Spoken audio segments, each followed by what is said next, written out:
Daddy kitchen like చేయండి, subscribe చేయండి, share చేయండి, గంట కొట్టేయండి. డాడీ కిచెన్ లో ఇలా మాతో ఎన్నో రకాల కూరలు చేయిస్తూ మీ ముందుకు మమ్మల్ని తీసుకొస్తున్నందుకు చాలా సంతోషంగా ఉంది. చూడండి, గోంగూర రొయ్యల కూర. చూడండి, మా డాడీ కిచెన్ సాంబార్ రెడీ అయిపోయింది. మేము రెడీగా ఉన్నాం తినడానికి. మీరందరూ కూడా చేసుకొని తినడానికి రెడీగా ఉండండి. ఇలాంటి మంచి మంచి వంటలతో మళ్ళీ మీ ముందుకు వస్తాను. అంతవరకు సెలవు. మీరు తప్పకుండా మా ఛానల్ని ఆదరించాలని, ఆశీర్వదించాలని, పెద్దలందరూ ఆశీర్వదించాలని, పిల్లలందరూ సరదా పడి ఇవన్నీ టేస్ట్ చేసి రుచిగా ఉన్నాయని చెప్తారని మేము మనసారా కోరుకుంటున్నాను. మళ్ళీ ఇంకోసారి మీ ముందుకు వచ్చే వరకు సెలవు. మరి నమస్కారం.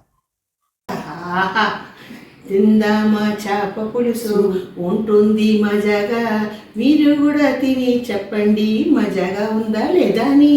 ఓకే, లైక్ చేయండి, షేర్ చేయండి, సబ్స్క్రైబ్ చేయండి. డాడీ కిచెన్ ని తప్పకుండా ఫాలో చేయండి. గంట బెల్ని మాత్రం ఠమ్మాని కొట్టండి. Okay, bye.